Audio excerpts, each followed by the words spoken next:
সম্মানিত ভিউয়ার্স, আসসালামু আলাইকুম ওয়া রাহমাতুল্লাহি ওয়া বারাকাতুহু। আজকে আমরা অনেক গুরুত্বপূর্ণ একটা বিষয় নিয়ে কথা বলবো। সেটা হচ্ছে যে আমরা পড়ে দেখতে পাচ্ছি যে জান্নাত কত বড় হবে তার বৈজ্ঞানিক ব্যাখ্যা। অর্থাৎ জান্নাতটা কত বড় হবে আল্লাহ তাআলা বলছেন নবীজির মাধ্যমে যে জান্নাত কত বড় হবে এটা স্বয়ং আল্লাহ তাআলা ভালো জানে। তো আমরা এর সীমানার বাইরে অর্থাৎ জান্নাত কত বড় হবে আমরা জানি যে জান্নাত কত বড় হবে এইটা জানার আগে তার আগে আমাদেরকে জানতে হবে যে আমাদের এই পৃথিবী বা মহাবিশ্বটা কত বড়। তাহলে আমরা জানি যে মহাবিশ্ব অবশ্যই অনেক বিশাল আকার ধারণ করে। তো মহাবিশ্বের কেন্দ্রবিন্দু অর্থাৎ মহাবিশ্বের কেন্দ্রে রয়েছে হলো সূর্য।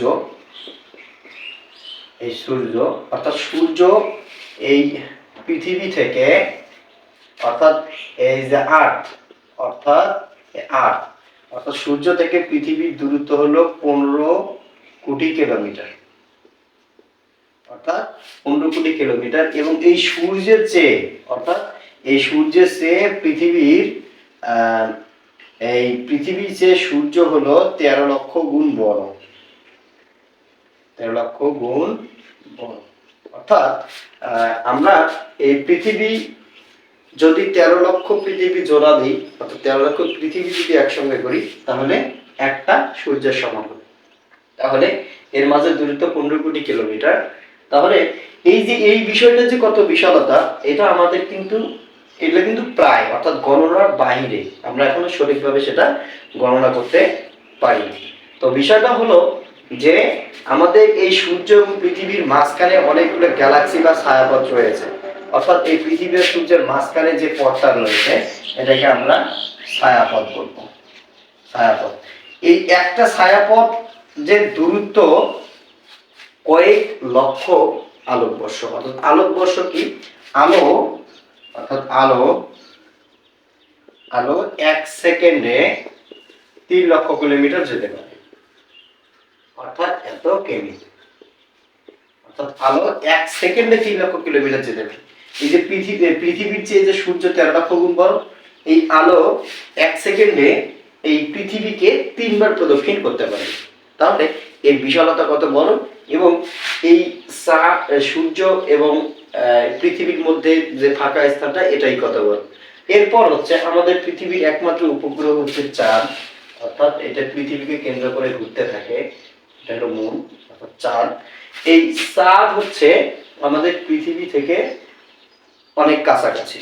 এই কাছাকাছি থাকা সত্ত্বেও আমরা এটাকে মানে এখন পর্যন্ত অত সুন্দর করে বা অত ভালোভাবে এটা আমরা জানতে পারিনি। এরপর নেক্সট আমাদের এই পৃথিবীর সবচেয়ে নিকটতম তারা অর্থাৎ পৃথিবীর সবচেয়ে নিকটতম তারার নাম হচ্ছে প্রক্সিমা সেন্ট্রি। আমরা এখন পর্যন্ত এই প্রক্সিমা সেন্ট্রিতে পৃথিবীর সাথে নিকটতম তারা এখন পর্যন্ত আমরা এই নিকটতম তারায় পৌঁছাতে পারিনি প্রক্সিমা সেন্ট্রিতে। অর্থাৎ প্রক্সিমা সেন্ট্রিতে পৌঁছাতে আমাদের সময় লাগবে 1,15,000 বছর এবং আমাদের প্রজন্ম লাগবে 6,500 প্রজন্ম। তাহলে এর বিশালতা কত বড়, তাহলে এর থেকে আমরা জানতে পারতেছি যে আসলে জান্নাতটা কত বড় হবে। অর্থাৎ জিবরাইল আলাইহিস সালাম এর 600 পাখা ছিল। একদিন হযরত মুহাম্মদ সাল্লাল্লাহু আলাইহি সাল্লাম জিবরাইল আলাইহিস সালামকে জিজ্ঞেস করলেন, আচ্ছা তুমি আরশে আজিম থেকে মানে কতক্ষণ লাগে তোমার পৃথিবীতে আসতে কতক্ষণ সময় লাগে? তখন জিবরাইল আলাইহিস সালাম উত্তর দিলেন যে আমি আরশে আজিমে পাখা একবার এরকম করি এবং মাঝ আকাশে অর্থাৎ পৃথিবী থেকে আকাশের মধ্যে একবার এরকম করি, তাতে আমি পৃথিবীর মধ্যে পৌঁছাই। তো একদিন অর্থাৎ তার দ্রুত গতি কত ছিল, অর্থাৎ জিবরাইল আলাইহিস সালামের দ্রুত গতি সবচেয়ে বেশি ছিল। তো সে 2বার পাকা ঝাপটানোর কারণে পৃথিবীতে আসতো। তো একদিন আল্লাহ তাআলাকে বলছে, আল্লাহ আমি আপনার জান্নাতটাকে ঘুরে দেখতে চাই। তখন আল্লাহ তাআলা বলছে যে আচ্ছা ঠিক আছে, তুমি দেখো জান্নাত কিভাবে কত বড়। তখন এই জিবরাইল আলাইহিস সালামের ঘুরতে ঘুরতে ঘুরতে ঘুরতে 600 পাকা তার মানে একবার নিস্তেজ হয়ে গেছে। তার 600 জিবরাইল আলাইহিস সালামের 600 পাকা ছিল, জান্নাত ঘুরতে ঘুরতে ঘুরতে তার 600 পাকা নিস্তেজ হয়ে গেছিল। হঠাৎ করে সে একটা গাছ দেখতে পাইলো। এখন বললো যে আসলে মনে হয় এটাই জান্নাতের শেষ, আমি জান্নাতকে শেষ করতে পেরেছি।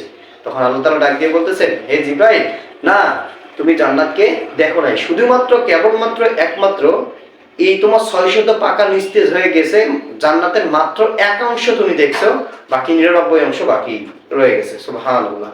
তো আমরা এটা থেকে জানতে পারলাম যে জান্নাতটা বিশাল বড়, এটা আল্লাহই ভালো জানে যে আসলে কত বড়। অবশ্যই আমাদের এই ক্লাসে ভুল ত্রুটি হলে আমাদের ক্ষমা করবেন। শুধু বৈজ্ঞানিক ব্যাখ্যাটা আমরা জানলাম, এর যদি কোনো ভুল হয় তাহলে ক্ষমা করবেন। ভালো লাগলে অবশ্যই ফেসবুক পেজগুলো ফলো করবেন, ইউটিউব চ্যানেল সাবস্ক্রাইব করবেন এবং কমেন্টের মাধ্যমে জানাবেন যে আমাদের কোনগুলো প্রয়োজন। আসসালামু আলাইকুম রহমতুল্লাহি ওয়া বারাকাতুহু।